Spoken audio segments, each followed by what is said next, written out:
ಡಿವೈಡನ್ ಮಾಡಿರೋ ಅಣ್ಣ ನಮ್ಮೂರಿಗೆ ವಿಡಿಯೋ ಮಾಡಕ್ ಬಂದೈತಿ ಅಂತ ಹೇಳಿ ಅವ್ರು ಖುಷಿ ಆಗಾರೆ. ಆ ಥರ ನೀವು ಮಾಡಬೇಕು ಅನ್ನೋದು ನಮ್ಮ ಆಸೆ.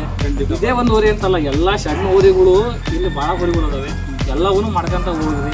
ಯೂಟ್ಯೂಬ್ ಒಳಗೆ ಈ ಥರ ಒಂದು ಊರಿ ಹಬ್ಬದ ಹೈಲೈಟ್ ಮಾಡ್ತೀನಿ ಅನ್ನೋ ಉದ್ದೇಶಕ್ಕೆ ಈ ಥರ ಇವತ್ತು ಒಂದು ಊರಿ ಹಬ್ಬಕ್ಕೆ ನೆಮ್ಮದಿ ಸಿಗ್ತಿರೋದು ಮತ್ತೆ ಯೂಟ್ಯೂಬರ್ಸ್ ಕಡೆಯಿಂದನೇ.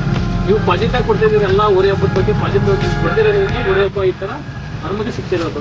ಅದನ್ನು ನಾನು ಹೇಳ್ಬಲ್ಲೆ. ಊರಿ ಬೆಳಕಿಗೆ ಬರೋಕ್ಕೆ ಕಾರಣ ನೀವು ಮುಖ್ಯವಾಗಿ ನೀವು ಕಾಣಾಗಿರ್ತೀವಿ. ಥ್ಯಾಂಕ್ ಯು ಇಲ್ಲ ಮಾತಾಡೋದಕ್ಕೆ ಥ್ಯಾಂಕ್ ಯು ಅಷ್ಟೇ. ಯಾಕೆಂದ್ರೆ ನೀವು ಹೋರಿಗೆ ಕಟ್ಟಿದ್ದೀರಾ, ಇವತ್ತು ನಾವು ಶುರು ಮಾಡಿದ್ದೀವಿ. ಎಲ್ಲೋ ಒಂದು ಕಡೆ ಒಂದು ಕಂಟೆಂಟ್ ಹೋಗ್ಲಿ ಅನ್ನೋ ಈ ಕಂಟೆಂಟ್ ಸುಮ್ಮನೆ ಹೋಗ್ತಾ ಇಲ್ಲ. ತಮಿಳ್ನಾಡಿಂದ ನನಗೆ ಬಹಳ ಕಾಸು ಬರ್ತಿದೆ, ಬರೀ ಕರ್ನಾಟಕ ಮಾಡ್ತಿಲ್ಲ ಅಂತ. ಉಡುಪಿಯವ್ರಿಗೆ ಹಬ್ಬ ಅಂದ್ರೆ ಅಂತಾನೆ ಗೊತ್ತಿಲ್ಲ. ಉಡುಪಿಯವರು ವಿಡಿಯೋಸ್ ನೋಡ್ತಿದೀವಿ, ನಮ್ ಕಡೆ ಬನ್ನಿ ಅಂತ ಕರೀತಾರೆ. ಅದಕ್ಕೆ ಕಾರಣ ನಮ್ ಕಡೆ ಈ ತರ ಹೋರಿ